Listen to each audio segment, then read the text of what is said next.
Today's Wednesday, July 25th, 2018. You're tuned in to the Elevator Radio Show, a weekly program dedicated to covering news and information on elevators, escalators, and moving walkways. Produced in the wee hours of the morning, a new show is uploaded every Wednesday, sometimes even before you get out of bed. Listen to some of the comments sent in from our audience. Rob from New York writes, Tom, are you f***ing insane? You actually get up at 2 a.m. each Wednesday to put this show out? Man, you must love elevators. Tim from Illinois writes, I'm not sure why I listened, but ever since I tuned into the first show back in 2007, I've been addicted.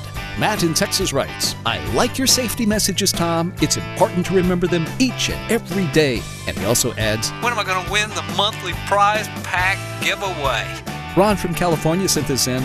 Despite your inability to pronounce words in the English language, I tune in each week and am glad that you offer this service to the industry. It's better than Google News alerts. Sarah from Washington writes, love the show, Tom, and look forward to it each week. I'm glad I signed up for the newsletter. You provide a valuable resource for the industry, not only for North America, but worldwide.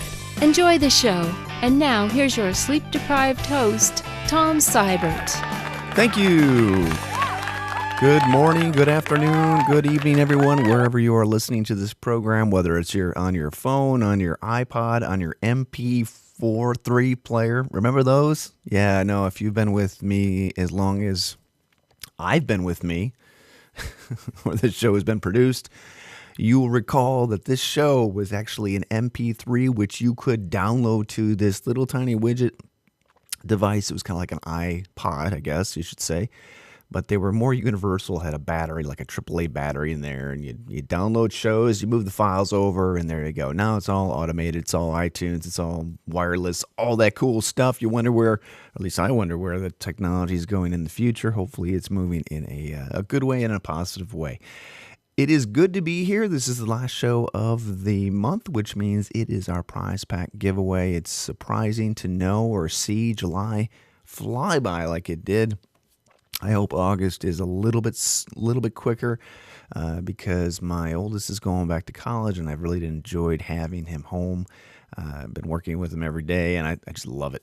I really do love it, and it's neat to see how they grow. You know, how your kids grow up, how they become young adults sometimes, and sometimes not, and how much they could use some more help.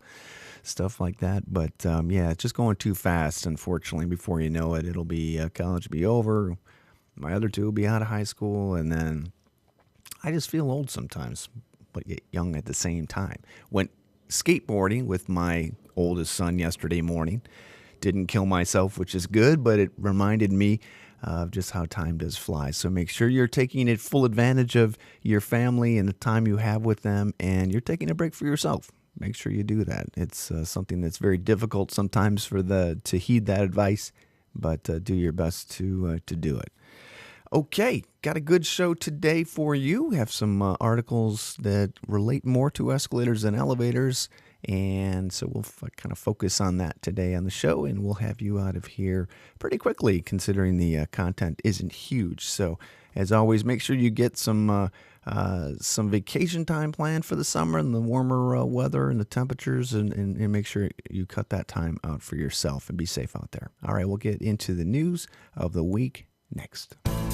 Let this week's news stories give you a lift on what's happening in the vertical transportation arena. Each news segment is organically dug and fresh with news stories of the week. Got lift? If not, stay tuned. So if you're watching the YouTube video, and if you're not, don't worry about it. Go over to elevatorradioshow.com and click on show number 509 or do a search. It's the latest one, I guess, that's on right now, week 25, 2018. Have some good signage here as it relates to riding escalators.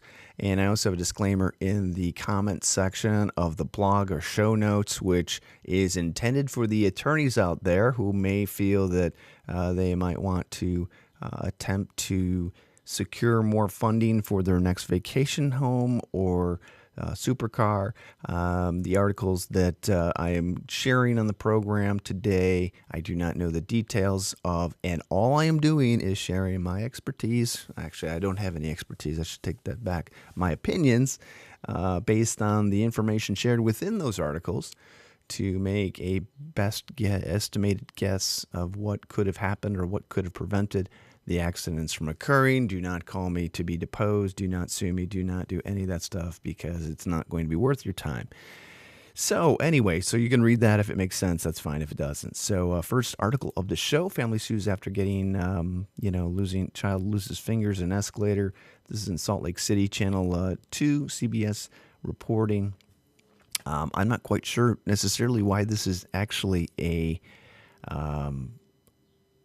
news story, because lawsuits don't typically get this kind of traction in a Main Street type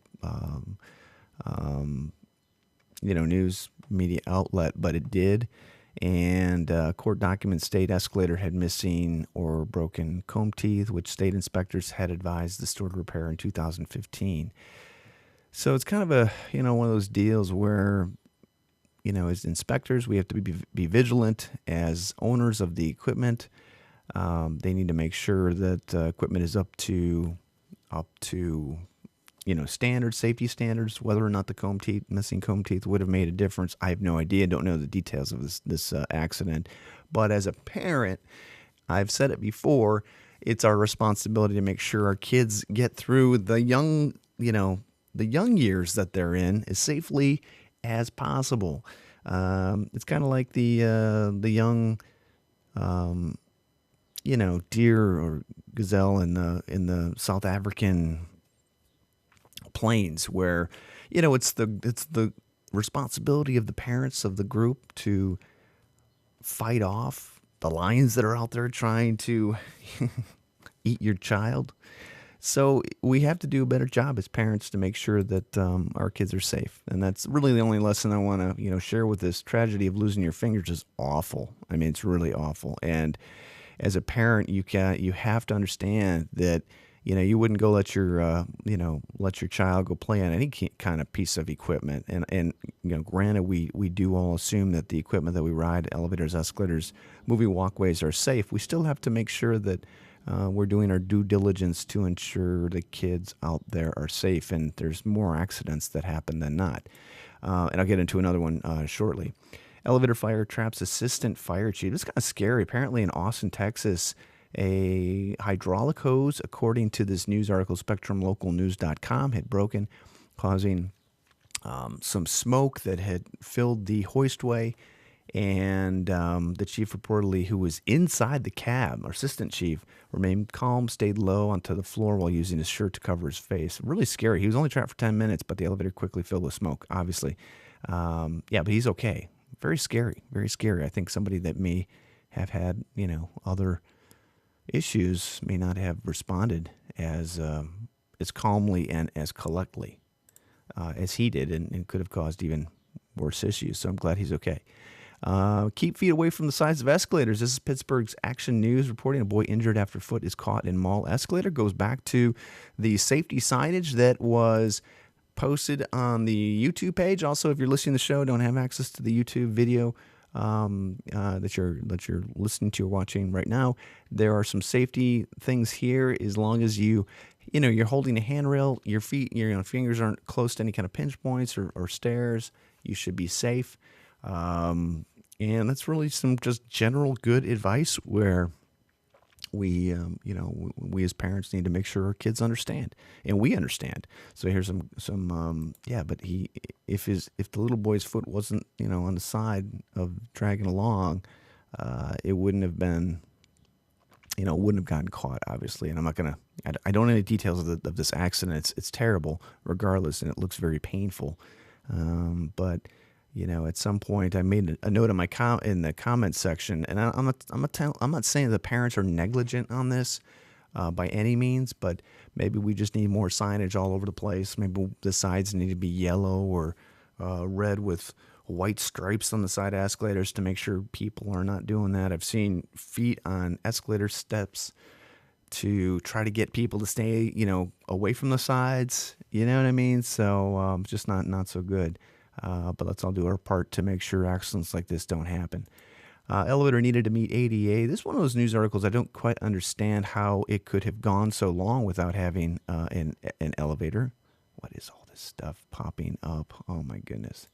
Anyway, this is a sporting arena in Bloomington that looks as if it's relatively new, and I did a little bit of research on this. Looks like it was built in 2004 or 2006, but the project was built without any kind of elevator in it that would have helped.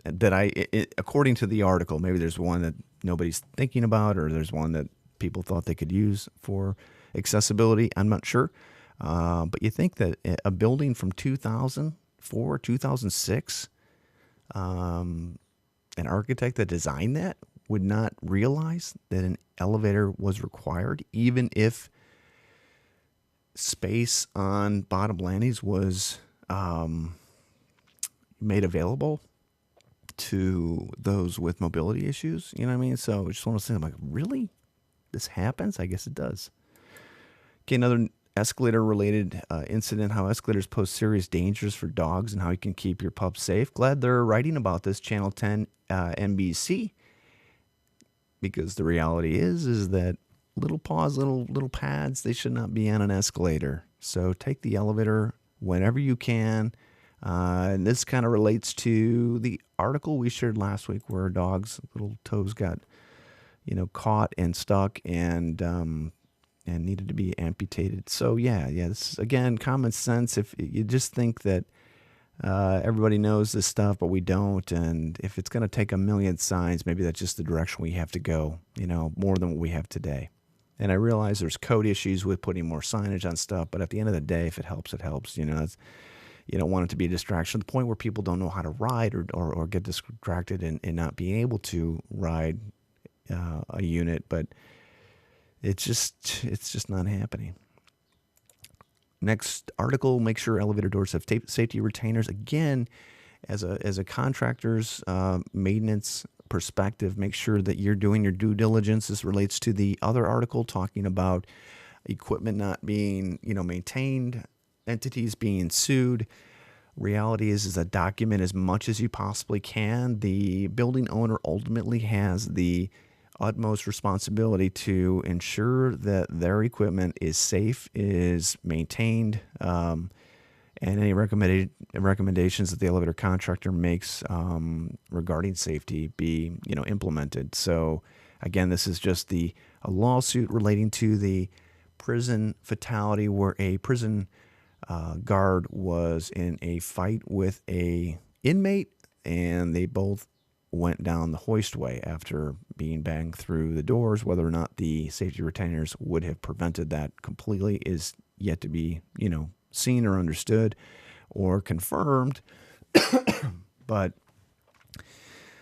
and what kills me is you read the article, you talk, in the jail or whoever is the spokesperson for the facility starts talking about, we know the elevator equipment is old, but we still, we still expect it to be maintained to a certain level that could have prevented this kind of accident from occurring, but maybe it couldn't have been. I'm not really sure.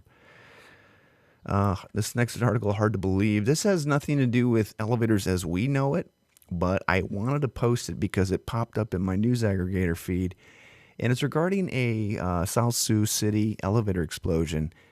I could not believe that while OSHA investigators did go out on site, they basically left, citing that it wasn't under their jurisdiction because they learned that it was a privately owned elevator facility for grain.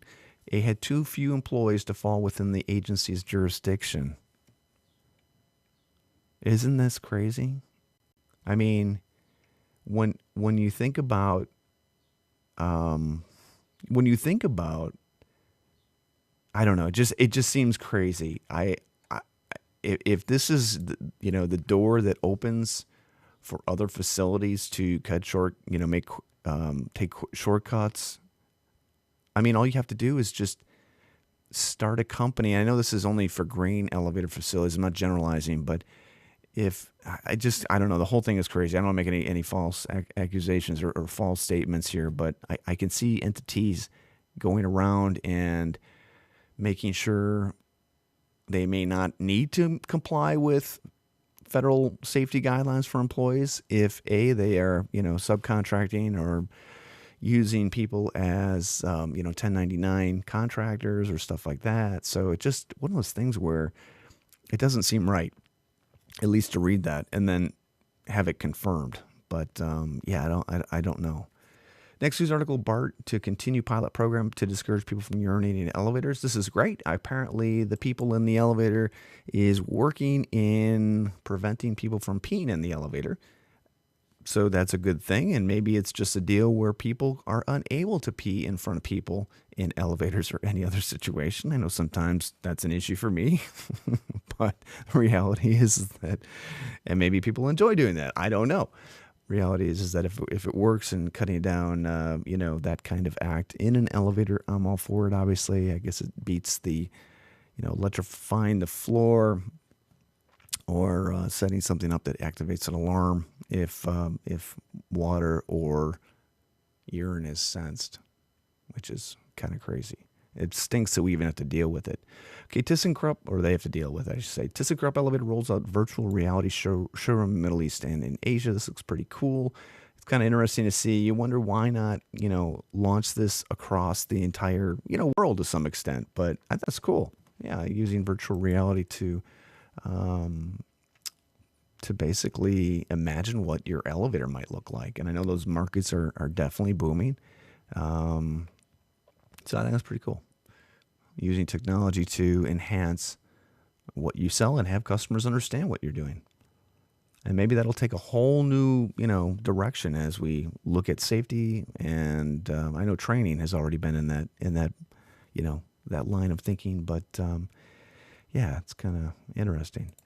Next article I thought was pretty funny. Tourists trapped in elevator call wrong Lisbon police for help. They searched online for Lisbon police and called the first number listed. How many times has this happened to you where you're looking for a movie theater, you're looking for something in a city, and they're like, oh, it's not Hayward, Wisconsin, and I've just called Hayward, California. So be wary of what you find online, and it may not be necessarily the number that you're trying to get a hold of or the people you're trying to get a hold of. So, and I think that's really important to note. It happens a lot, and I always check my directions whenever I ask my phone where I want to go, because you just don't want to end up in a different city than you're trying to get to. You know what I mean? So, and if it makes you feel any better, I bought my my second road atlas about a month ago. Very proud of that. Love atlases, love maps, and I think they're very important. Trying to teach my kids how to use one and understand them, because two of them appear to be a little bit map challenged or directionally challenged. I just think that's the world we live in today. When the internet goes down and phones don't work anymore and you can't ask Siri or whatever how to get someplace, we're going to have a lot of lost people on our hands. Maybe let's start a whole other cottage industry. I don't know. Okay, next article is a law-related case. I don't typically link these, but I thought it was interesting to read because in essence and it's a lot to read. I'm not going to, actually I can't even read it anymore because it's behind a, no, it's there. I'm sorry. No, it isn't there. Okay, New Jersey Supreme Court on Tuesday ruled that a woman injured when an elevator door repeatedly opened and closed on her does not have to present expert testimony to prove negligence. Again, this seems like I'm not entirely sure what this means long term or in this case, because you're going to need some type of proof that this happened, right? But as I read this earlier, they're relating elevator doors to automatic doors. And if you're like me, how many times I've had this happen at least 2 times where I've walked into a store, the automatic doors have not opened quick enough. Not that I'm a fast walker, and I've actually walked into the doors. So it kind of goes into that, and it kind of talks about malfunctioning equipment, automatic doors, as being, if they're not working correctly, then expert testimony is not necessarily required, although I don't really know why they're even needing to deal with it. The sad thing is that the woman that was injured by the elevator doors has passed away since this lawsuit has started, which is unfortunate, but her estate is still continuing the case. Okay, escalator safety promoted in Japan and Tokyo and their railway station, which I think is awesome. I did this at Union Station in Chicago, and I got to tell you that I had more people looking at me like I was totally insane. But it's good to see this kind of safety, this kind of promotion taking place. Amazed at how many people are wearing white shirts in Japan. Apparently, that is that appears to be the color of choice for the working class. So apparently, they started the safety campaign after logging 180 accidents in fiscal 2017.